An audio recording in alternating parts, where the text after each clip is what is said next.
Fala, meu cotista, beleza? Sejam bem-vindos a mais um vídeo do canal Fim da Questão, Ivan aqui falando. Bora bater um papo sobre o HGRE, fundo de escritórios, um dos fundos de escritório da Pátria, né? Vamos dar uma olhadinha aí o que rolou durante esse mês. Fundo bem antigo, 2008, tem sua taxa de administração, público-alvo investidor em geral.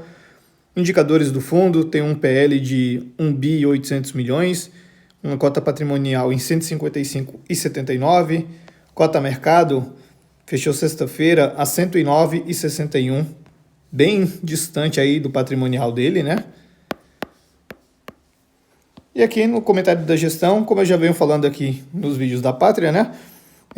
A gestão traz um aviso sobre o Bruno e o Augusto, né? Eles não saíram do time, na verdade, eles só saíram do dia a dia das operações para compor um comitê estratégico. E quem assumiu foi o Rodrigo. Aí, na parte de resultados aqui, o fundo teve uma receita de R$ 1,06 por cota, que levou a um resultado de 79 centavos. Os principais eventos que impactaram o fundo foram esses aqui. Recebimento da sétima parcela referente à venda do Brasil Interpart, né? Que gerou um resultado distribuível de aproximadamente 1 centavo e uma multa rescisória dessa Armac, recebimento de aproximadamente 4 centavos por cota pela saída antecipada da locatária. O rendimento anunciado foi de 85. Na parte de movimentações, em julho, Seduc passou a ocupar o ativo Guaíba, enquanto a Trio Eventos assumiu o centro de convenções da Torre Martiniano. Dessa forma, a vacância do fundo caiu para 10% física e 6,7% financeira, né? Finalizamos 3 novas locações com início em agosto. S5 Engenharia, com 767 metros quadrados no Guaíba. A Clarions, com 757 na Torre Martiniano, ocupando a cobertura, né? E essa Black Box com 575 metros quadrados no ativo Jatobá. A gestão ainda tem mapeado a saída da Repli, lá no Senesp, que devolverá o espaço que ocupa até agosto. Após essas movimentações, a vacância física projetada para o fundo é de 10,6 a partir da competência de agosto, né? Então, com relação às tratativas comerciais das áreas atualmente vagas, estamos em discussão de contrato na Torre Jatobá, com 2 empresas que somam 2.200 metros quadrados, e em processo de minuta da totalidade do andar que está sendo devolvido no Senesp. Reajuste revisional. Durante o mês foram realizados reajustes em 24 mil metros quadrados do fundo, e a alavancagem, o fundo tem uma alavancagem aí de 2,6%, né? Bem desprezível, sendo 80% aproximadamente... sendo aproximadamente 80% de vencimento só para depois de 12 meses, né? Então a gente vê a performance dele aqui, nada muito fora do normal, como o HGLG e o HGRU, né? Então desde o início aí, uma média de 10,7 ao ano e o acumulado de 376,8. E o CDI você vê que está bem próximo disso, né? O IFIX não existia na época que o fundo foi lançado, né? Então ele não coloca aqui o retorno desde o início. Distribuição por cota, 85 centavos, já vem pagando há algum tempo aí, né? Dividendo anualizado de 9,2. Aqui na parte do resultado, então a gente vê aqui, ele gerou 1 em 1, teve mais 5 centavos de não recorrente, que foi R$1 da venda, e mais 4 centavos da rescisão. Despesas, 28 centavos. Ainda teve que utilizar 6 centavos para pagar aí os 85 centavos, né? Então, na parte da movimentação de reserva acumulada, era 2,5, caiu para 1,98. Ainda assim, uma reserva gigantesca. E na parte da carteira, o fundo fechou o mês com aproximadamente 87% dos ativos em imóveis, 3% em CRI e 2% em fundo imobiliário, né? O fundo tem um passivo de 48 milhões, sendo 10 milhões a ser pago no curto prazo em até 12 meses, né? Então aqui a gente vê as parcelas que ele tem a receber de vendas que ele fez, né? Ele vem fazendo muita venda. Então, em até 12 meses tem mais 42 milhões para receber. E depois de 12 meses aí tem mais 18 milhões. E parcelas a pagar, uma parcela a pagar aí, que é do CRI, 9,8 em até 12 meses, né? E depois de mais de 12 meses, tem mais 37,9, que ainda é do CRI, né? Então aqui a gente vê justamente essa dívida aqui, né? 47 milhões, é CDI mais 1,22. Assim, não vou falar que é uma dívida tão barata assim, né? Porque a nossa Selic subiu muito. Então a gente está falando aqui de 15 mais 1,22, né? Então assim, ele tem muito dinheiro aqui, ó.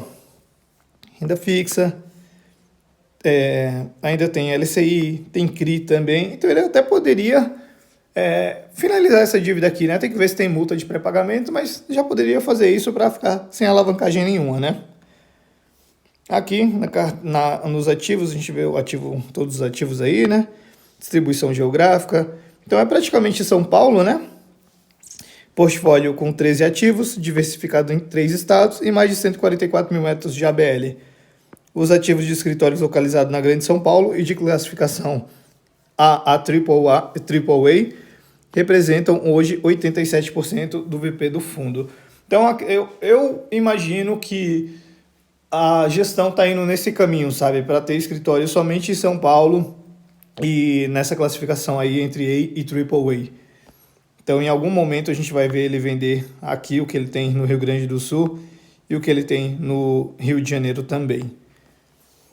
A alocação por classe, então a gente vê, ó, isso aqui que é o que eu imagino que vai sair, né? Alocação por segmento de locatário, por inquilino, então o maior de todos é a TOTOS, seguido da Vivo, Bifly, Sírio-Libanês.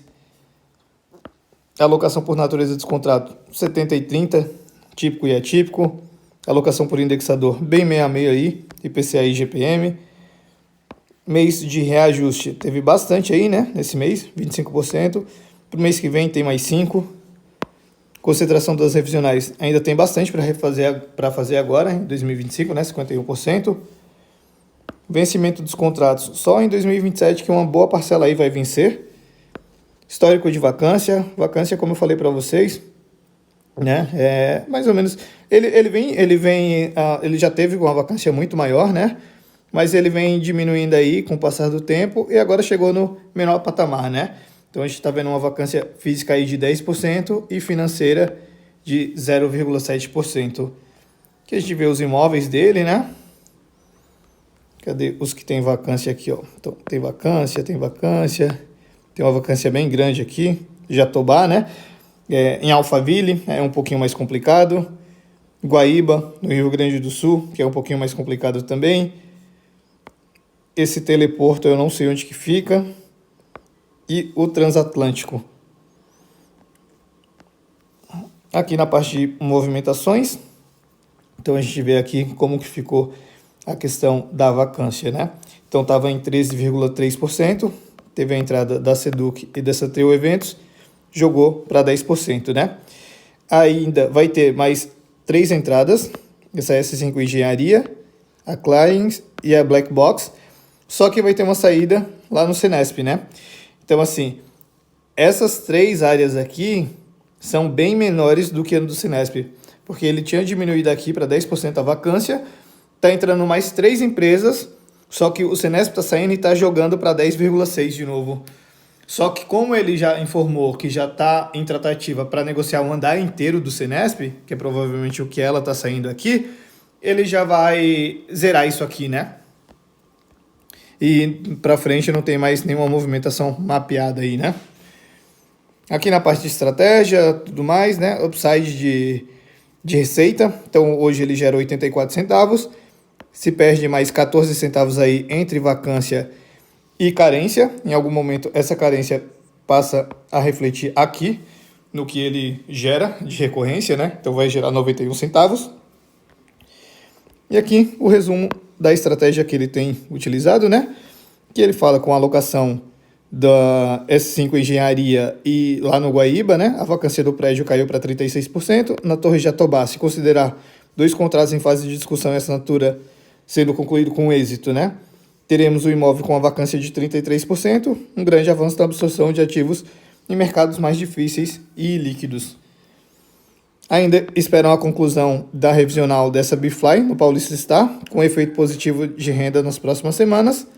além do já contratado término das carências das expansões do BP e do Sírio-Libanês na Torre Martiliano, previstos para os próximos meses, né? E aqui no funil de locação, a gente vê aqui o que ele concretizou de locação, o que está em minutagem, mais 3.000 metros quadrados, e em negociação comercial, que está se iniciando ali, né? Mais 1.000 metros quadrados. Carteira de fundo imobiliário dele, então ele tem 2,5% do PL em fundos imobiliários, que a gente vê as posições. Aqui como é que ela tá, né? Então, vem se mantendo aí, mesma coisa. Na parte de liquidez, a gente vê que uma liquidez média diária de 1,5 milhão. E número de cotistas, ele vem caindo já tem um bom tempo, né? Aí ele saiu uma subidinha em junho e depois já caiu de novo. Provavelmente o pessoal entrou aqui só para receber aquela porradinha do final de semestre, né? Que ele sempre paga. Recebeu e vendeu logo em seguida, né? Então é isso, não tem mais o que falar não. Mais um mês de HGRE. É assim, zero problema, como sempre, né? Aos poucos vem resolvendo o problema de vacância dele. Vem aqui, vem ali, faz uma venda. Tem uma reserva acumulada enorme. Então, assim, tá bacana ver a transformação desse fundo, né? E com certeza ela vai continuar. E eu acho que esse fundo vai chegar numa situação bem bacana aí nos próximos... No prazo mais curto aí, né? Já vem com essa transformação, já tem um tempo e está chegando próximo ali de conseguir concluir o que ele quer, né? Que eu imagino que seja se livrar desses ativos que ele tem no Rio Grande do Sul e no Rio de Janeiro também. No Rio de Janeiro é bem pequeno, né? No Rio Grande do Sul já é um pouquinho maior. E assim, é difícil você vender um imóvel quando o imóvel está desalugado, né? Quando o imóvel está alocado é um pouquinho mais fácil de você vender. E eu acredito que a gestão vai partir para esse caminho, vai primeiro resolver a questão da vacância e logo em seguida vai fazer a venda deles, destravando mais possíveis lucros aí para o cotista, né? Então é isso, pessoal. Mais um mês de HGRE. Espero que vocês tenham gostado do vídeo. Se ficou qualquer dúvida, pode deixar aqui nos comentários. Se gostou, deixa o like. Se gostou mais antes, se inscreve no canal, ativa o sininho para não perder nada. E segue lá no Instagram também, @FiraQuestão. E é isso, galera. Valeu, abraço.